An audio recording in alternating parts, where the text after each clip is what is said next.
You know that feeling when you're standing in front of your collection, looking at all those beautiful base set holos you just completed, but then your brain starts to whisper dangerous things like, what's next? Well, multiply that by the fact that I'm documenting my journey to build a $100,000 Pokemon card collection, and you've got today's adventure. This is episode 4 of my journey to build a $100,000 Pokemon card collection, and today we're going after something that should be simple, but has already proven to be as straightforward as assembling IKEA furniture while blindfolded. So here's where we left off. In episodes 1 through 3, I laid out this master plan to build a 6-figure collection, one set at a time.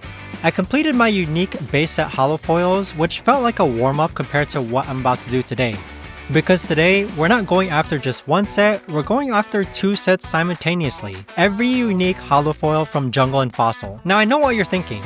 John, why are you doing this to yourself? Why not just buy them online like any normal person would? Well, first of all, normal people don't document their descent into Pokemon card madness on YouTube. Second, where's the fun in that? And third, my therapist says I need more challenging experiences in my life to better stay focused. I don't think this is what she meant, but here we are. Let me break down what we're hunting for today. From Jungle, we need Jolteon, Snorlax, Flareon, Victreebel, Pinsir, Electrode, and Venomoth. From Fossil, we're after Dragonite, Gengar, Moltres, Articuno, Haunter, Kabutops, and Magneton. That's 15 holofoils total, and if you think that sounds manageable, you're clearly new to this channel because that's not usually how these challenges work. And remember, I'm the same guy who once spent 3 hours at a card show looking for a single Wigglytuff. The drive to King of Cards gave me time to think about my strategy. You see, the thing about collecting vintage Pokemon cards is that it's like being a detective, except instead of solving crimes, you're solving the mystery of why a piece of cardboard from 1999 could cost more than your monthly grocery bill. I had done my research, I knew the price ranges, I had made my trade box loaded with tempting offers, and I had exactly $250 budgeted for this adventure. That might sound a lot, but in the world of vintage Pokemon, $250 is like bringing a water gun to a tank fight. $10 for a day pass. I'm not counting that against the budget though. The $250 is strictly for cards, so technically I'm already down to $250 without even seeing a single Pokemon card.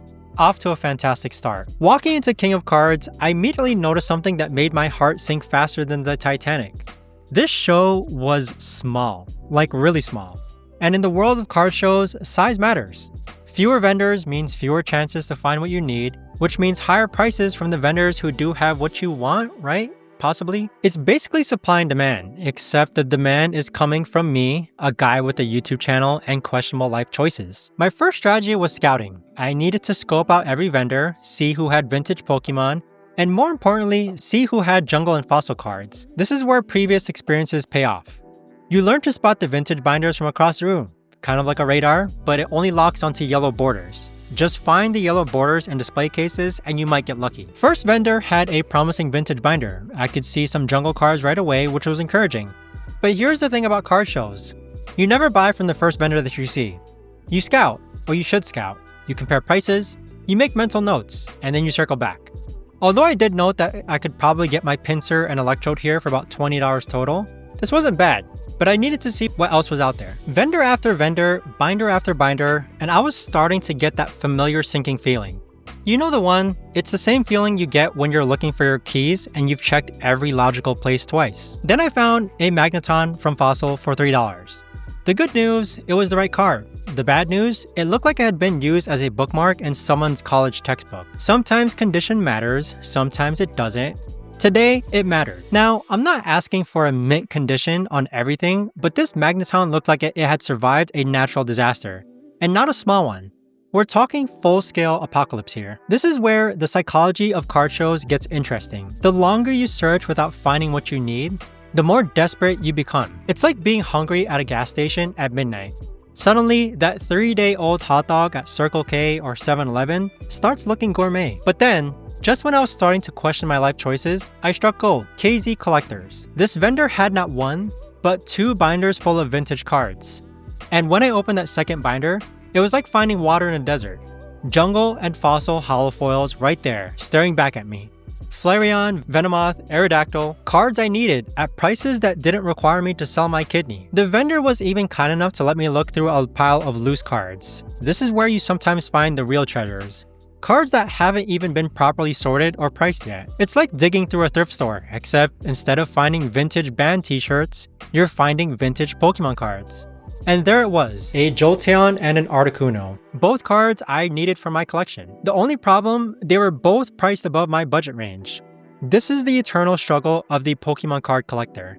Finding the cards you need at prices you can't afford. Here's something they don't teach you in Pokemon card collecting 101. Always check multiple sources for prices. What one vendor thinks is worth $45, another might sell for $25. After scouting the entire show, and let me tell you, entire is a generous term for this particular event, it was time to start making moves. I decided to start with a vendor called Utopika, who had several cards I needed at reasonable prices.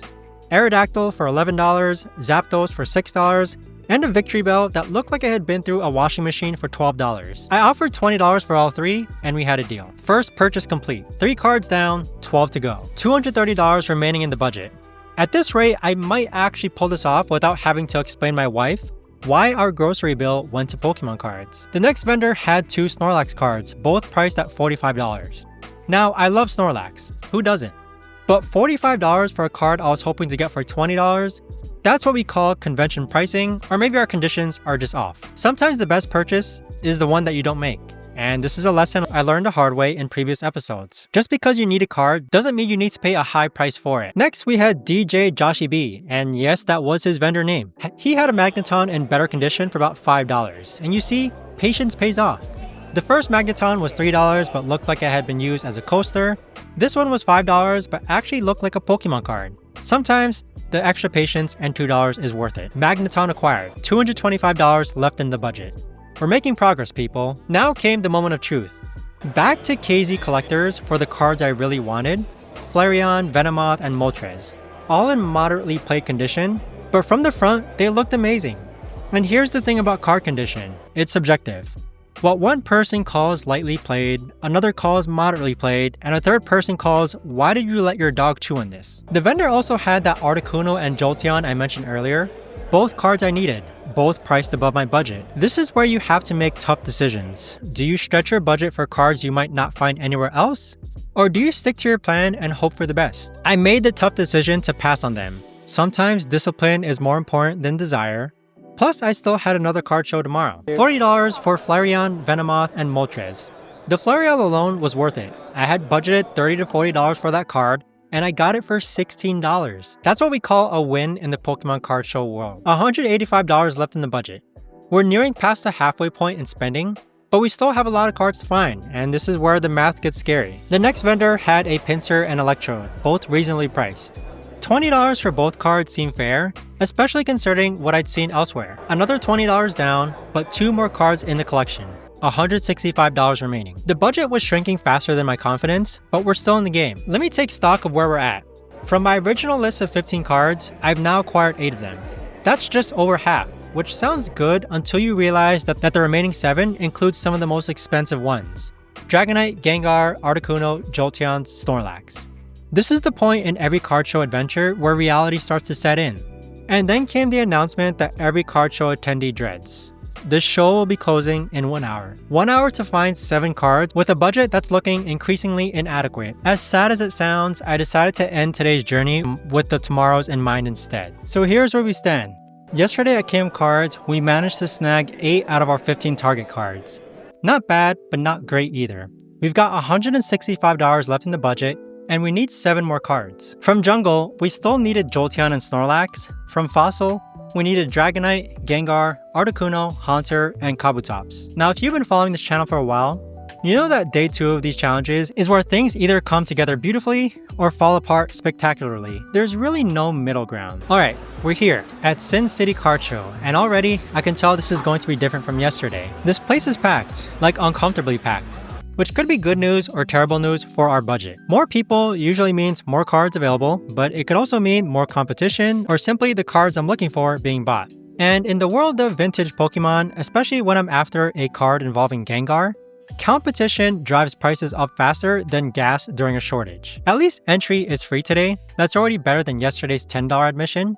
We're starting with our full $165 budget intact. Now, I've done my homework on price ranges. I was looking for a Kabutops around $10, Haunter for about $20 or less, an Articuno between $12 to $28, a Gengar somewhere in the $35 to $70 range, and a Dragonite for about $30. From Jungle, I needed a Snorlax between $20 and $40, and a Jolteon between $20 and $30. And if you're doing the math, and trust me, I was obsessively doing the math, that's a best case scenario of $127 and a worst case scenario of $218. With $165 in my pocket, I was banking on finding everything closer to the lower end of those ranges. The hunt was on. The first table I visited looked promising. They had vintage cards displayed right up front, and there it was, a Haunter from Fossil, sitting right at my budget range of $20. But here's where my brain decided to overthink things. Instead of grabbing it immediately, I had this urge to keep looking. Maybe there was a better deal waiting for me somewhere else. This is collector logic at its finest, passing on a perfectly good deal because you think there might be something better around the corner. It's like refusing to eat a perfectly good sandwich because you think there might be pizza later. I moved to another table and spotted an Articuno, but it was $10 over my budget range. Then I saw a Dragonite priced at $55, that's $25 above what I budgeted for. Right away, I realized that vendors were selling vintage cards, but a lot of these cards were out of my budget range. This was not looking good. I continued my plan of browsing around all the vendors first, before making any purchasing decisions. Table after table, the same story kept repeating itself. I went to even more tables and saw a few Team Rocket slabs, which were cool, but not what I needed. Then came the binder browsing, and I was finding vintage cards, but not the right vintage that I needed for my specific challenge. The frustration was starting to build. There were plenty of vintage Pokemon cards around, but finding the exact ones I needed within my budget was proving to be a bit more challenging than I anticipated. I reached a table called TCG Gens and was told that they actually might have some of the cards that I needed in stock. This was a good sign. Page by page, I flipped through their binder, and I was able to find a Kabutops, but unfortunately, once again, it was out of my budget range. At this point, I wondered, would I be able to find any of these cards within my budget range? $165 in cash was all I had, and the reality of vintage card pricing was starting to hit me hard. But then my luck started to turn. You see, one of the good things about going to repeat card shows is that you start to remember some vendors who you've bought from before. I came across Calico TCG. They have a really giant hat. They helped me out for finishing my unique Base Set 1 and Base Set 2 Holofoil collection. Good thing I found them because I thought they might have Jungle and Fossil Holofoils in stock. And to my luck, they did. They were kind enough to pull out a stack, and one by one I went through them. I was able to find a Haunter, an Articuno, a Dragonite, and a Kabutops that I needed. 4 cards from one vendor. My luck was starting to turn until I heard the prices. The Haunter was $20, which was exactly what I budgeted for. The Articuno was $20, which was right in the middle of my budget range.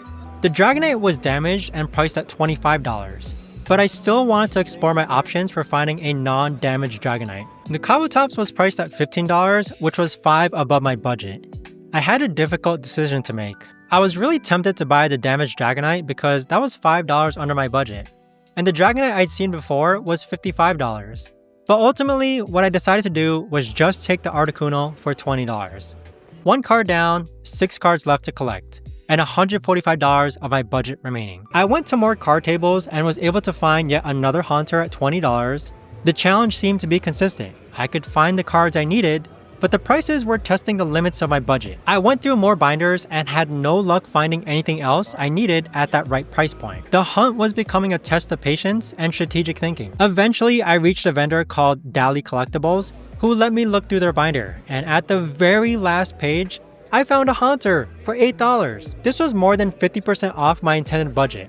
I didn't even haggle because this was such a good deal.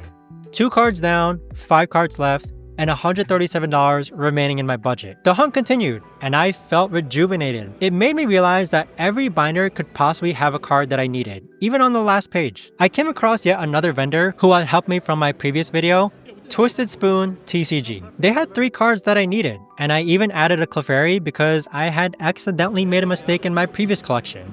It turns out one of my holofoils actually wasn't a holofoil, and that was the Clefairy. I added all 4 cards to my potential purchase pile and offered $70. They agreed to the deal. So out went $70 and in came 4 cards. With this purchase, I actually completed all my unique Jungle holofoils.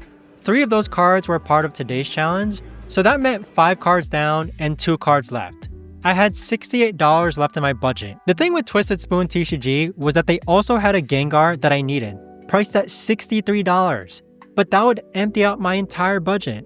You know, there's something poetic about a ghost-type Pokemon haunting your wallet like that. Just to recap, 2 cards left. It was the Dragonite and the Gengar, where I had budgeted $30 for Dragonite and $35 for Gengar. This was gonna be tough with my remaining budget. It's like trying to fit a Snorlax through a Pokeball. Theoretically possible, but probably going to require some creative problem solving. At this point in my journey, I had practically gone through all of the vendor tables. I had a serious decision to make.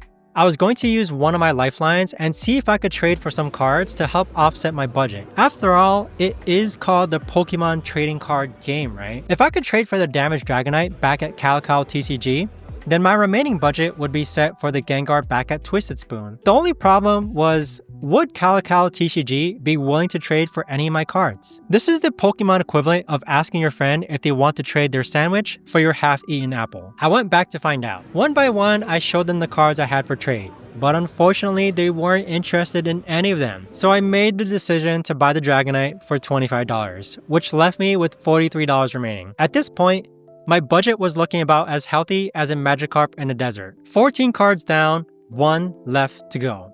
And what were the odds that this final card was Gengar, the creepy ghost with his smirking little face? I'm starting to think that Gengar was personally mocking my financial situation. The only Gengar that I could find was the one back at Twisted Spoon TCG. I went through multiple other vendors who told me that they didn't have Gengar fossils in stock. Apparently, Gengar was playing hide and seek, and he was winning. The problem was that I only had $43 remaining, but the Gengar was priced at $63. I was hoping to find a more damaged Gengar to be within my budget, but this was starting to seem like an impossible task. At this point, I decided to see if another one of my lifelines would work with Twisted Spoon TCG. I called this lifeline the break the glass in case of an emergency option. This meant being willing to trade cards that I didn't really want to depart from unless I had to. Cards that might cause me to have a minor emotional breakdown if I did have to trade them. You know, the kind of cards that make you question your life choices when you even think about letting them go. The card I decided to put up for trade was my End's Zoroark. My break the glass in case of an emergency trade pile consisted of cards that had stories behind them. I got this End's Zoroark from one of my first ever buyout collections, where I bought someone's collection for 70% of market value. And this card had looked really cool to me. I didn't want to trade it, but would Twisted Spoon be willing to trade my End Zoroark for their fossil Gengar? I showed them my End Zoroark and they checked the value. I was hoping they'd agree to an even trade, but vendors have to make money, right? They can't survive on good vibes and Pokemon nostalgia alone, unfortunately. They priced my End Zoroark at 80% of its value and asked for $20 on top. I offered $15 and the deal was made. Sometimes compromise tastes like victory, even when it's slightly bitter. The trade was completed. In came the Fossil Gengar Holofoil and outweighed my End Zoroark and $15. I still had $28 remaining in my budget, which felt like finding money in your old pocket jeans. All 15 cards collected. Every unique Holofoil from Fossil and Jungle had been found and acquired from the ones that I needed. What's even cooler is that these looked great in my binder next to my base set 1 and base set 2 unique Holofoils. It's crazy to think that cards from over 20 years ago still had that same appealing effect on collectors. The nostalgia that these cards bring is amazing, like a time machine made of cardboard and childhood dreams.